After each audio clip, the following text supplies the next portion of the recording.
முயற்சி KK YouTube நேயர்களுக்கு வணக்கம். இன்றைக்கி நம்ம பார்க்க போகிறது ஆடி மாதம்னாலே கூழ் திருவிழா, அம்மனுக்கு உகந்த நாள். அதில் ஒரு முக்கியமான கோயிலை பற்றி தான் உங்களுக்கு நான் சொல்ல போகிறேன். அந்த கோயில் எங்கே இருக்குதுன்னா சென்னையில் இருக்குது. சென்னை மத்திய கைலாஸில் லெஃப்டில் திரும்பும் போது ஒரு கவர்மெண்ட் குவார்ட்டர்ஸ், அந்த குவார்ட்டர்ஸ்குள்ளே இருக்குது.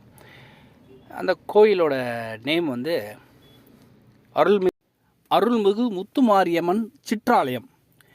இந்த குவார்ட்டர்ஸ்குள்ளே government employee, central government employee மட்டும்தான் இங்கே இருக்காங்க. அவங்க இந்த கோயிலை ஒரு 40-50 வருஷமாக நடத்திக்கிட்டு வராங்க. இந்த கோயிலோட நிர்வாகி MS பாரதின்னு அவங்க குடும்பத்தார் சேர்ந்து தான் இந்த கோயிலை நடத்துகிறாங்க. இந்த கோயில் என்ன விசேஷம்னா, கவர்மெண்ட் வேலைக்கு, அதாவது சென்ட்ரல் கவர்மெண்ட் வேலைக்கு அப்ளை பண்ணுறவங்க இந்த கோயிலில் பூஜை பண்ணாங்கன்னா வேண்டிக்கினாலே அவங்களுக்கு வேலை கிடைக்கும். மேலே இந்த இடத்துல என்ன வேணுனாலும் நடந்துடும்.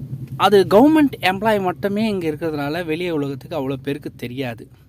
நான் ஒருத்தர் மூலியமாக இங்கே போய் பார்த்தேன். இந்த கூழ் திருவிழாவுக்கு நான் போனேன். ரொம்ப பிரம்மாண்டமாக, அது ஒரு கிராமத்தோட இதில், அந்த தோற்றத்தில் அழகாக நடந்துன்னு இருக்குது.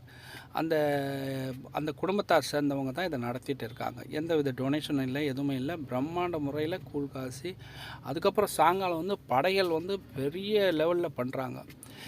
இந்த இடத்துல அவங்க இப்போ ரிட்டையர்ட் ஆகிட்டதுனால, அவங்க வேறு இடத்துக்கு போயிருந்தனால அந்த கோயிலை பாதுகாக்கிறது நீங்கள் கேட்டால் ஆச்சரியப்படுவீங்க. பாம்புங்க இவங்கள ஒன்றுமே பண்ணாது. பகல் நேரத்தில் வந்தீங்கன்னா பாம்பு அந்த சைடு இந்த சைடும் போயிட்டு சுற்றிக்கின்னு இருக்கும். அந்த இடத்துல பாம்பு பிடிக்கிறவன் பிடிச்சானா ஒரு 60-70 பாம்பு பிடிப்பான். அந்த அளவுக்கு பாம்பு இருக்கிற இடத்துல இந்த பக்த கோடிகள் வந்தால் எங்கனே காணாத போயிடுச்சு. ஒரு பாம்பு கூட காணும். ஆனால் மற்ற நேரத்தில் பார்த்தா அங்கே பாம்பை பார்த்தேன், இங்கே பாம்பு பார்த்தேன்னு சொல்லுவாங்க. இந்த மரம் தெரியுது பாருங்கள், இந்த மரத்துக்கு கல்யாணம் நடந்துடுச்சு. அரச மரமும் வேப்ப மரமும், இந்த மரத்துக்கு கல்யாணமும் பண்ணி வச்சுட்டாங்க அவங்க. ரொம்ப ஆச்சரியமாக இருக்கும். இரவு நேரத்தில் பாருங்கள் எவ்வளோ அழகாக இருக்குது பாருங்கள். இந்த வருஷத்துக்கு ஒரு தடவை தான் இந்த இடத்துல நம்ம பார்க்க முடியும்.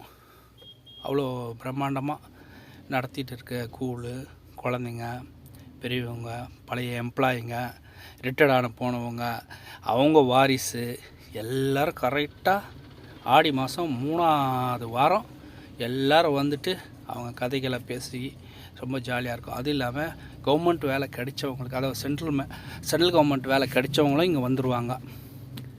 நானும் பார்த்தேன். ரொம்ப பிரம்மாண்டமாக இருந்துருது. அந்த கொம்மன் சோறு கலக்கி வச்சுருக்காங்களே, அது பாருங்கள், அவர் கலக்கிறார் பாருங்கள் எவ்வளோ பிரமாதமாக. அது எல்லோரும் வாங்கி சாப்பிடும்போது கூட்டாஞ்சோறு ஞாபகம் தான் வந்தது. அம்மனோட பிரசாதம்ல ஒரு அன்பும் அங்கே நிறைய கிடச்சிது. சாப்பிட்டுட்டு நாங்கள் அம்மனோட ஆசீர்வாதத்தை வாங்கிக்கிட்டோம். நீங்களும் வாங்கிக்கோங்க. மீண்டும் அடுத்த வீடியோவில் சந்திப்போம்.